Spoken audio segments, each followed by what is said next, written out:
ॐ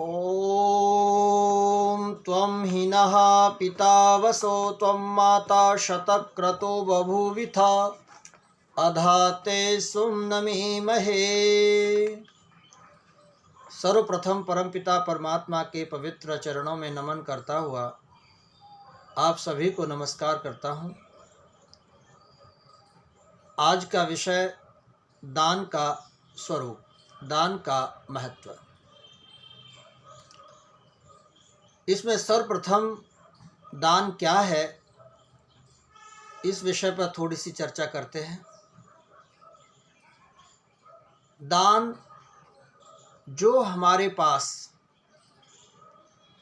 ईश्वर का दिया हुआ और हमारे पुरुषार्थ से कमाया हुआ शारीरिक बल, ज्ञान और धन अथवा अन्य पदार्थ जो भी हमारे पास हैं, जो हमने पुरुषार्थ से धर्मपूर्वक कमाए हैं, इन सब का अन्य जीवों के कल्याण के लिए, मानवता के उत्थान के लिए, दूसरों के दुखों को दूर करने के लिए दिया जाने वाला पदार्थ दान कहलाता है। और दान हमारे जीवन में बहुत बड़ा स्थान रखता है। यूँ समझ लीजिए कि दान से हमारा इहलोक और परलोक दोनों संवरते हैं। जो मनुष्य इस संसार के अंदर अपने पुरुषार्थ की कमाई से दान देते हैं, आवश्यकता होने पर व्यक्ति को स्थान पर दान दिया जाता है, उस दान से देने वाले का और लेने वाले का दोनों का ही कल्याण होता है। जब मनुष्य दान देता है उस समय उसे बहुत प्रसन्नता होती है, बहुत खुशी होती है, और ये उसके लिए, उसके जीवन जीने के लिए एक औषधि का कार्य करता है। अंदर से उत्साह आता है, उमंग आती है, प्रसन्न होता है। और जो मनुष्य जितना प्रसन्न होता है उतना स्वस्थ और दीर्घजीवी भी होता है। तो इसलिए दान हमारे स्वास्थ्य के लिए, हमारे दीर्घ जीवन के लिए भी आवश्यक है। और इसके साथ साथ दान हमारे जीवन को यश और कीर्ति दिलाने वाला होता है। जब हम लोग दान देते हैं उस समय हमारी चर्चाएं होती हैं। हम कहीं भी अपने धन से कोई ऐसे स्थान पर जहाँ पर किसी चीज़ की आवश्यकता होती है और वहाँ पर हम उस कार्य को सिद्ध कर देते हैं, तो वहाँ मनुष्यों के लिए, अन्य जीवों के लिए एक उपकार का कार्य होता है, जिसके फलस्वरूप हमारी पहचान होती है, लोग हमें जानते हैं, और ये भी हमारे सुख का एक बहुत बड़ा कारण है। तो दानदाता इस लोक में यश और कीर्ति को प्राप्त करता है, और जो उसका दिया हुआ धन है, जो धर्म के क्षेत्र में बोया हुआ दान है, वही दिया हुआ धन परमपिता परमात्मा के कोष में सुरक्षित रहता है, जो कि आवश्यकता पड़ने पर हमें प्राप्त होता है। आपने कभी कभी ऐसा देखा होगा कि हमें किसी वस्तु की आवश्यकता है, कुछ धन की आवश्यकता है या किसी सहायता की आवश्यकता है, तो हमारे सामने हमारे संबंधी के रूप में, पारिवारिक व्यक्ति के रूप में या अन्य किसी मित्र आदि के रूप में कोई व्यक्ति सामने आता है और हमारे कंधे पर हाथ रखता हुआ कहता है कि मैं तुम्हारे साथ हूँ, चिंता मत करो। आप क्या समझते हैं, क्या ये अचानक हुआ है? नहीं, ये अचानक नहीं हुआ। इसके पीछे परमपिता परमात्मा का और हमारे किए हुए जो कर्म हैं, जो हमने दिया है, जो कभी दान किया था, वही ईश्वर किसी के माध्यम से हमें देते हैं। और ये आदान प्रदान की श्रृंखला निरंतर चलती रहती है, क्योंकि जीव अजर अमर अविनाशी है। तो आज जो हम लोग दान करते हैं, ये दान हमेशा हमारा साथ देता है। कब, कहाँ और किस रूप में, किसके माध्यम से ये हमारे सामने हमारी सहायता के लिए उपस्थित हो जाता है, इसे हम नहीं जानते। ये व्यवस्था ईश्वर की है।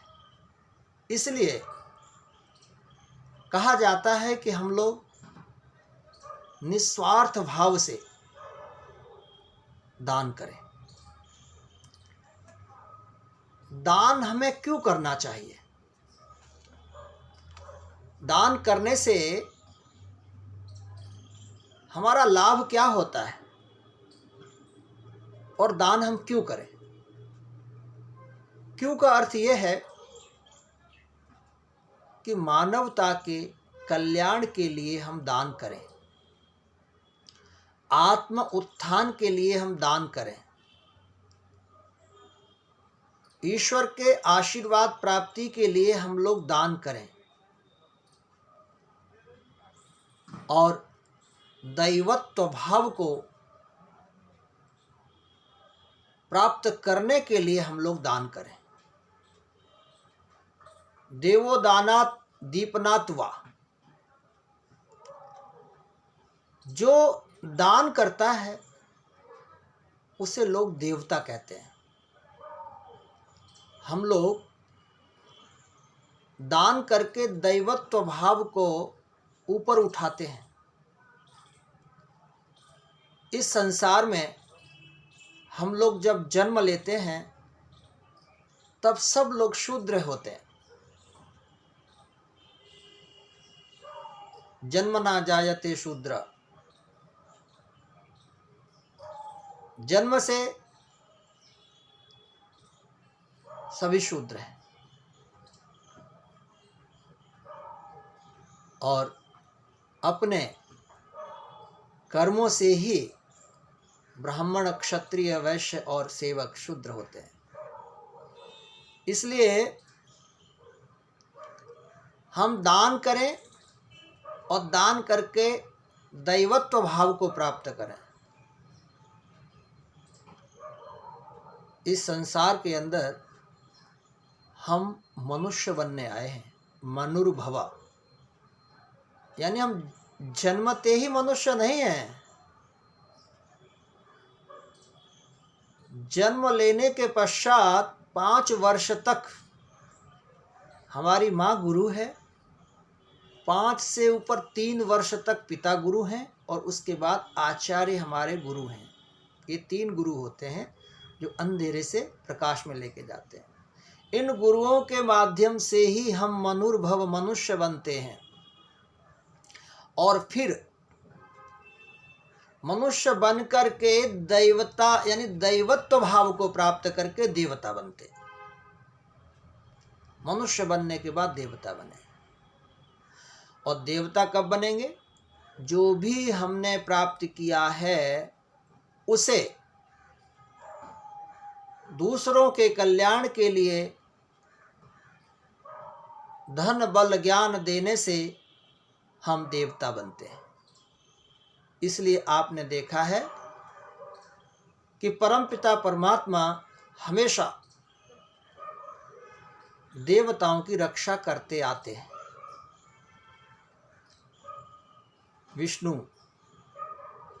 आपने कहानियां देखी हैं कि विष्णु भगवान हमेशा देवताओं का पक्ष लेते हैं। इसलिए लेते हैं पालन करता विष्णु, क्योंकि देवता उनके कार्यों को बढ़ाते हैं, देवता उनके कार्यों को करते हैं, इसलिए वो देवताओं की रक्षा करते हैं। क्योंकि परम पिता परमात्मा तो इतना बड़ा दानी है कि उसके समान कोई दूसरा दानी नहीं है। ईश्वर बहुत बड़ा दानी है। अपने प्रकाश को, अपने तेज को सूर्य को दान करता है। सूर्य पृथ्वी को दान करता है अपना तेज। पृथ्वी उसके तेज के माध्यम से अन्न वनस्पतियों को उपजा करके समस्त जीवों के उद्धार के लिए अन्न वनस्पतियों का दान करती है। ऐसे ही सूर्य चंद्रमा को अपनी रोशनी दान करते हैं। चंद्रमा अपनी शीतलता को पृथ्वी को दान करते हैं और पृथ्वी रसयुक्त फलों का, वनस्पतियों का, उनको उत्पन्न करके उन रसों के माध्यम से हम सब जीवों का, मनुष्यों का कल्याण करती है। तो परमात्मा की सृष्टि एक बहुत बड़ी सीख देती है हम लोगों को कि किस प्रकार से सभी ग्रह नक्षत्र सृष्टि क्रम एक दूसरे को आदान प्रदान कर रहे हैं, एक दूसरे से जुड़े हुए हैं, एक दूसरे का सहयोग कर रहे हैं। दान के बिना, सहयोग के बिना कुछ भी संभव नहीं है। इसलिए हम हमारे जीवन में दान को हमेशा करते, इन हाथों से दान करते चले। आप देखिए कि हमारा जो शरीर है, शरीर के अंदर यदि मुख है, मुख कहे कि मैं आगे नहीं देता, उदर को अन्न नहीं देता, यहीं मुख में रखेगा तो कैसे होगा? शरीर नहीं चलेगा। उदर कहेगा भाई मैं तो नहीं पचा करके आगे बढ़ाता हूँ, तब भी काम नहीं चलेगा। परंतु शरीर का ये क्रम है कि शरीर के अंदर जो अंग प्रत्यंग हैं वो अपने पास नहीं रखते, वो भी आगे बढ़ाते जाते हैं और इस प्रकार से सारे शरीर को शक्ति प्राप्त होती है और हमारा शरीर चलता है और हम जीवित रहते हैं। इसी तरह से परमात्मा भी सारे ब्रह्मांड को जीवित रखते हैं और ये जीवात्मा को इस शरीर में रखने के लिए हमारा शरीर का क्रम है वो एक दूसरे को दान करता हुआ निरंतर इस शरीर को उन्नत करता है। तो जैसा सृष्टि क्रम है वैसा ही शरीर का क्रम है और वैसा ही हमारे राष्ट्र का भी क्रम है। हमारे राष्ट्र का सर्वोपरि जो सिस्टम है वो सारे राष्ट्र का संचालन करता है। और आप विचार कीजिए कि हम लोग जितने भी इस अपने देश में, चाहे वो रक्षा का क्षेत्र हो, चाहे वो शिक्षा का क्षेत्र हो या अपना अस्पताल आदि औषधियों का क्षेत्र हो, चिकित्सा का क्षेत्र हो या अन्य जितने भी क्षेत्र हैं, इन सब में जो लोग रहते हैं उनको वेतन मिलता है। ये वेतन कहाँ से आता है? ये वेतन जो धनाढ्य लोग, जो सरकारी नौकर हैं, जो सरकारी सर्विस करते हैं, वो लोग अपने वेतन में से कुछ अंश दान देते हैं। दान शब्द एक अपने आप में बहुत ही शुद्ध और सात्विक नाम है। प्राचीन काल से वेद शास्त्रों में दान का बहुत बड़ा महत्व है, परंतु धीरे धीरे इस दान का नाम परिवर्तित कर दिया गया है। अब इस दान को हम टैक्स कहते हैं। बीच में कर कहा करते थे, कर दो, कर दे दो, अभी टैक्स बोलते हैं। हाँ, मगर इन दोनों में थोड़ा सा अंतर है। दान कहने से एक अंदर भावना कुछ अलग होती है, दैवत्व की भावना आती है, परंतु टैक्स में वो भावना नहीं आती। टैक्स में ऐसे लगता है जैसे हमसे छीना जा रहा है। टैक्स एक प्रेशर डाल के हमसे लिया जाता है, भाई इतना तुम्हारा वेतन है, इतना बन रहा है, तो इसमें से इतना का आपको टैक्स देना ही देना है। वहाँ अंदर से भाव देने का न होने पर भी देना पड़ता है, तो इसलिए उसका नाम टैक्स है। जो आपको दबाव डाल करके लिया जाए और जिसे बचाने के लिए हम लोग खूब कोशिश करते हैं कि हम इसे बचा लें, कभी मकान, दुकान, गाड़ी, बीमा, नाना प्रकार से बचाने की कोशिश खूब करते हैं और बचा भी लेते हैं कुछ हद तक,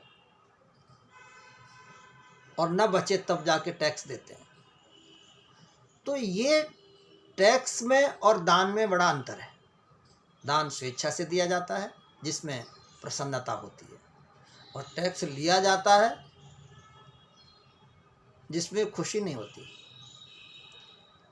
एक छोटा सा उदाहरण के साथ आपको कहना चाहूँगा। दो महात्मा एक सराय में, एक धर्मशाला में ठहरे हुए थे। दोनों महात्मा अपना अपना कंबल लिए हुए थे, कुछ सर्दी का मौसम था। तो एक महात्मा ने देखा कि सामने एक बालक, छोटा सा बालक ठंड में सिकुड़ रहा है, उसे ठंड लग रही है, परेशान है। उसके अंदर दान की भावना जागृत हुई, उसके अंदर दैवत्व भाव जागृत हुआ, और वो त्याग की भावना से, दान की भावना से गया और उस बच्चे को कहा कि बेटा क्यों परेशान हो। उसने कहा बाबा ठंड लग रही है मुझे। उन महात्मा जी ने उस बच्चे को कहा बेटा लेट जाओ और मैं कंबल उड़ा देता हूँ। उन्होंने कंबल को उड़ा दिया और वो आकर के लेट गए। दूसरे महात्मा जी उनके साथ थे, वो सोचने लगे कि यहाँ पे बहुत लोग घूम रहे हैं, धर्मशाला है, न जाने मेरा कंबल कोई उठा ले। इसलिए उन्होंने वो कंबल ओढ़ा ही नहीं और तय लगा करके अपने सिरहाने रख लिया।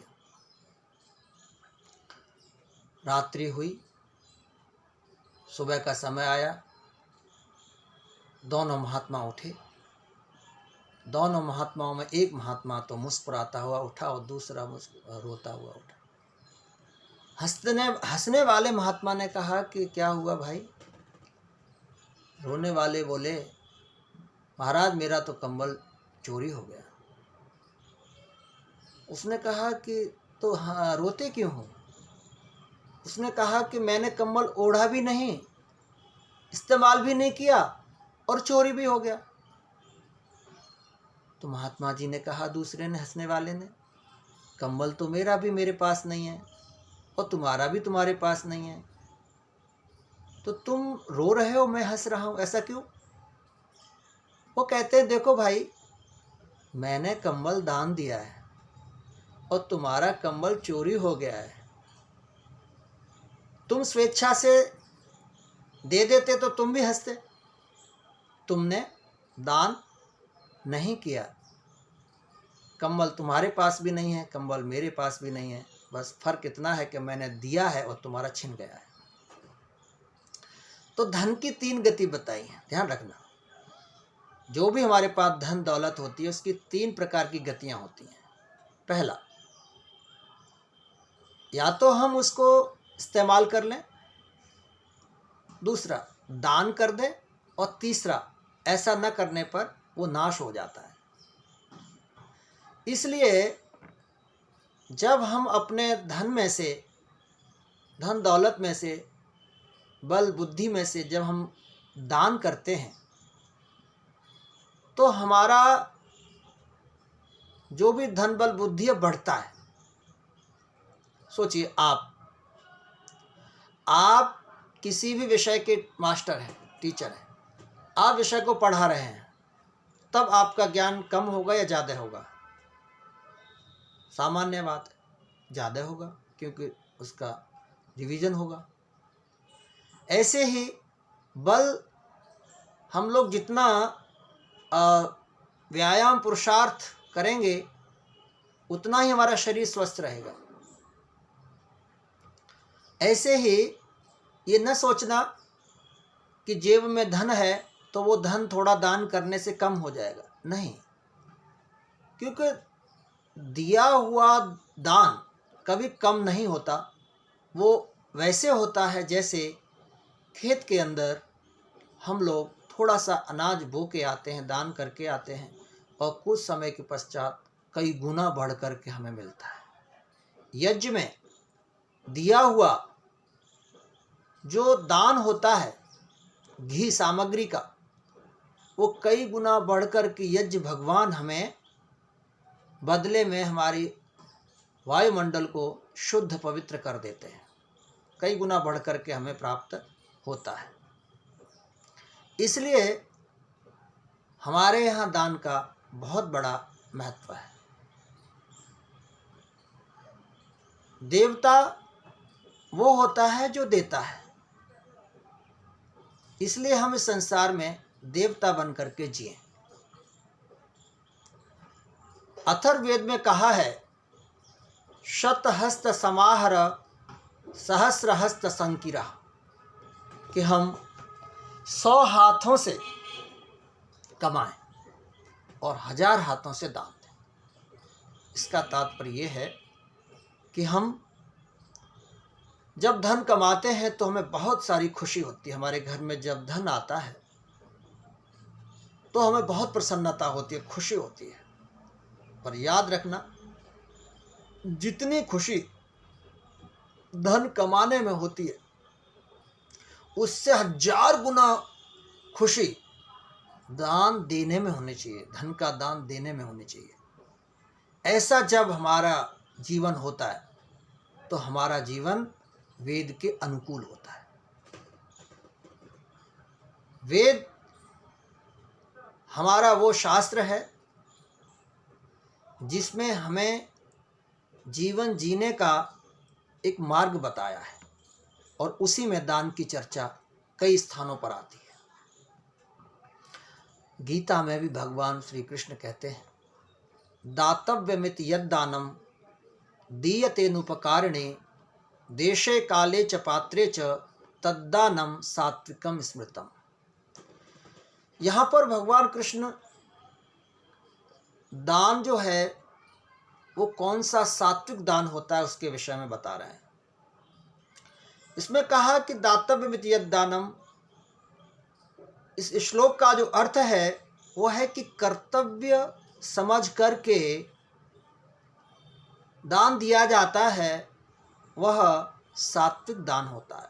कर्तव्य यानी हमारा कर्तव्य है, हम किसी दबाव में नहीं हैं, किसी लोभ लालच में नहीं हैं, ये हमारा अपना कर्तव्य है। जैसे परमात्मा का कर्तव्य संसार के लिए उपकार करना है, ऐसे हमारा कर्तव्य भी मानवता के उपकार के लिए दान देना है, और ऐसा दान, उपकार की भावना से दिया हुआ दान सात्विक कहलाता है।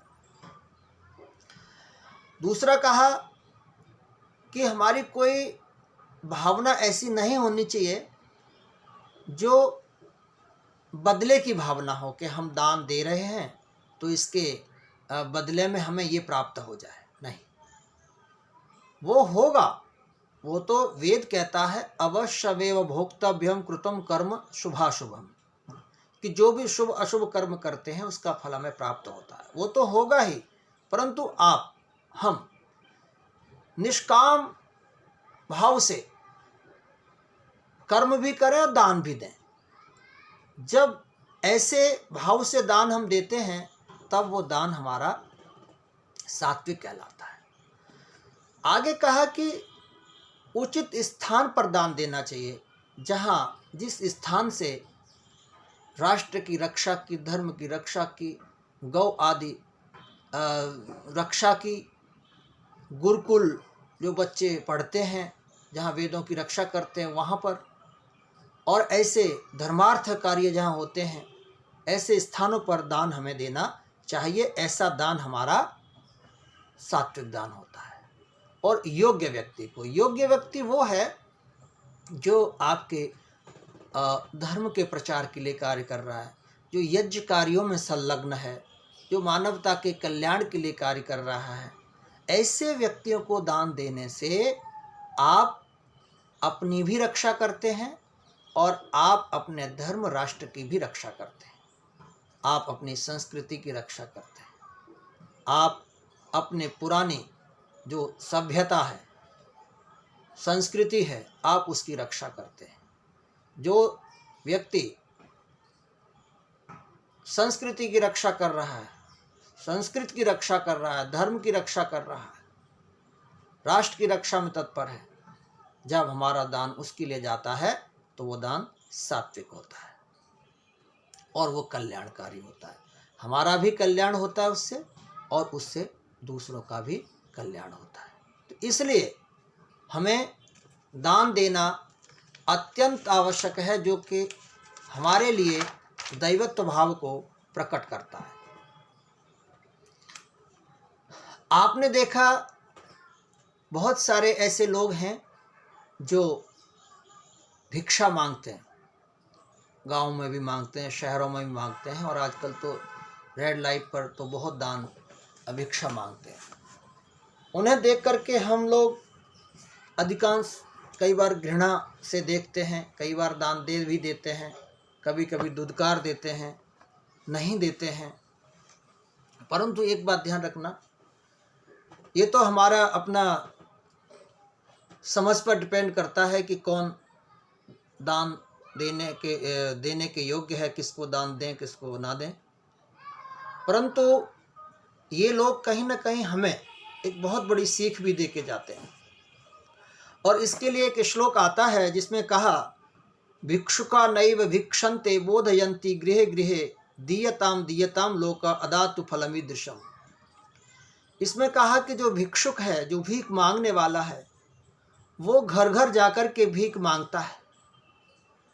वो ये कहता है कि संसार के लोगों देखो मुझे, आज मैं भीख मांग रहा हूँ।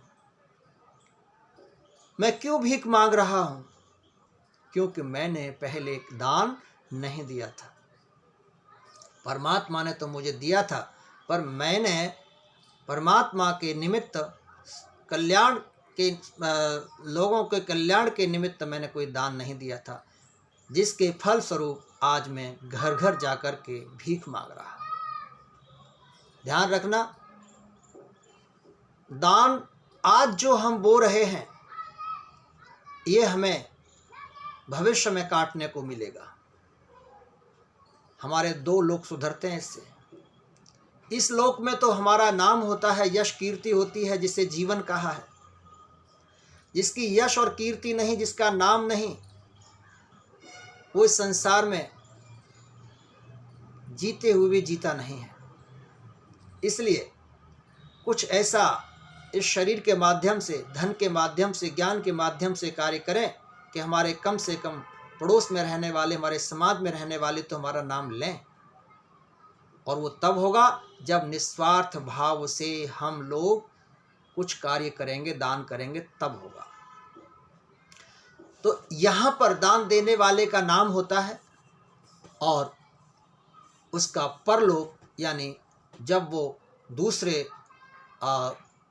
लोक अर्थात दूसरे लोक में जाता है या दूसरे घर परिवार में जन्म लेता है, तो वहाँ जाकर के वो अपने दान के आधार पर, अपने कर्म के आधार पर ही धनवान और निर्धन के घर में जन्म लेता है। हम लोग देखते हैं कि जन्मते ही बच्चा गरीब के घर में हो जाता है, और देखते हैं कि कुछ अमीर घर में पैदा होते हैं। आखिर इसके पीछे कारण क्या है? इसके पीछे का कारण यही है कि जो लोग दान करते हुए आए हैं वो धनी परिवार में जन्म लेते हैं, और जिन्होंने केवल अकेले ही खाया है, वो कोष जितना भगवान के कोष में था धन, वो व्यय कर दिया, खर्च कर दिया, नया धन उन्होंने जमा नहीं किया, यानी उन्होंने धर्म में उस धन का दान नहीं किया, इसलिए कोष खाली हो गया। दान करते तो कोष खाली नहीं होता। और जिनका कोष खाली हो जाता है वो निर्धनों के घर में जाते हैं, और जिनका कोष भरा रहता है वो धनवान के घर में जाते हैं। इसलिए हम अपना कोष जैसे ये संसार के अंदर अपनी बैंक में जमा करते हैं ताकि बुढ़ापे में काम आएगा, समय कोई परिस्थिति के समय काम आएगा, ठीक इसी प्रकार से हमें अपना जो धन है उसका दान करके भगवान के परम पिता परमात्मा के कोष में सुरक्षित रखना चाहिए। जब कभी हमें जरूरत पड़े तो हमारे सामने वो धन आ जाए। इस प्रकार से जो दान किया हुआ धन है वो नष्ट नहीं होता, वो हमेशा हमारा साथ देता है।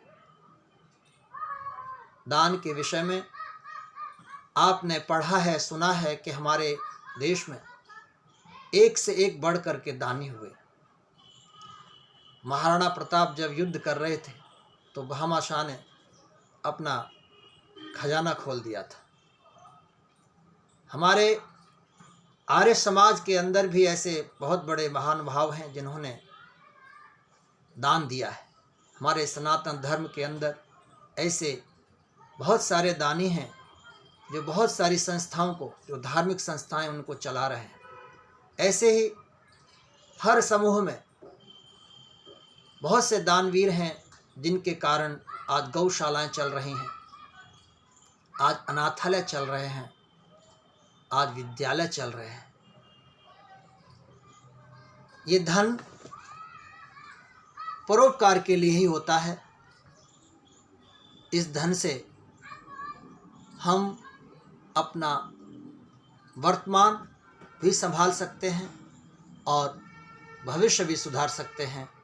तो इसलिए हम परमपिता परमात्मा की इस वाणी को, जिस वाणी के माध्यम से वेदों का ज्ञान दिया है और वेदों के आधार पर दान करते हुए लोग चलते हैं, उन्हें देवता कहते हैं। और देवताओं की रक्षा हमेशा परमपिता परमात्मा करते हैं। तो हम सब की रक्षा परमात्मा तब करेंगे जब हम इन हाथों से दान करेंगे। दान हमारे जीवन का एक महत्वपूर्ण अंग है जिसके द्वारा हमारा जीवन आनंदमय हो जाता है। हमारा जीवन देवताओं वाला जीवन हो जाता है। जो देता है वो देवता है, और जो लेने वाले को तो आप जानते ही हैं। जो अकेले खाता है उसे केवलागी कहते हैं। जो अकेले खाने वाला है वो वेदों में कहा कि ऐसा मनुष्य पाप खाता है। माना कि आप धन कमाते हैं, पुरुषार्थ करते हैं, मेहनत करते हैं, परंतु उसी में से आपको भाग कुछ निकालना है। आरती करते समय हम सब बोलते हैं, तेरा तुझको अर्पण क्या लागे मेरा, है? तन मन धन सब कुछ है तेरा, प्रभु सब कुछ है तेरा। जब उसका है ही तो उसी के मार्ग में लगाएं। वो तो हमेशा से, देखिए, वायु देवता हैं, अपना प्राण दे रहे हैं। जल देवता हैं, जीवन दे रहे हैं, रस दे रहे हैं। सूर्य देवता हैं, प्रकाश दे रहे हैं। अन्न देवता हैं, हमको प्राण दे रहे हैं, जीवन दे रहे हैं। गौ माता दूध दे रही है। वृक्ष देवता फल दे रहे हैं। धरती माता अन्न वनस्पतियां दे रही हैं। ये सब तो देवता हैं। इसलिए हमारे यहाँ देवता, मतलब आप देखेंगे कि जो हमारे लिए कुछ भी कर रहा है, कुछ अच्छा कर रहा है, उसको हम देवता कहते हैं और हम फिर उसको पूजते हैं। यही हमारे अंदर सबसे महत्वपूर्ण जो सभ्यता संस्कृति है, इसी के कारण हम लोग जो है विश्व गुरु बने थे, क्योंकि हमारे अंदर उदारता है, दैवत्व भावी। हमें बचपन से सिखाया जाता है कि हम लोग दान करें। इसलिए हमारे वेद शास्त्र अमर हैं, ज्ञान का भंडार है। हम इन्हीं के माध्यम से कहा कि सबसे जो बड़ा दान होता है वो क्या है। इसके विषय में कहा कि देखिए, सबसे बड़ा जो दान है वो है ज्ञान का दान। वेद का, विद धातु से वेद शब्द बना और इसका अर्थ होता है ज्ञान। और जो वेद का दान करता है, ज्ञान का दान करता है, वो सबसे महान होता है, क्योंकि ज्ञान का दान करने से वो उतना योग्य हो जाता है, वो सक्षम हो जाता है हर चीज़ को प्राप्त करने के लिए। मगर आप देखेंगे कि हमने कोई गौ का दान किया, हमने वस्त्रों का दान किया, हमने भूमि का दान किया, हमने सोने का दान किया, हमने अन्न का दान किया, या अन्य कोई हमने दान किया, ये दान नश्वर है, ये नष्ट हो सकते हैं, एक लिमिट हो सकती है इनकी। मगर विद्या का दान नश्वर नहीं है। विद्या का दान ऐसा है कि विद्या का दान करने पर और बढ़ता जाता है, और उसी विद्या के बल से वो मनुष्य बहुत सारे कार्य सिद्ध कर लेता है। इसलिए हमारे पास ईश्वर का दिया हुआ जो भी कुछ है उसका हम दान करें, दैवत्व भाव को प्रकट करें, इससे हमें प्रसन्नता मिलती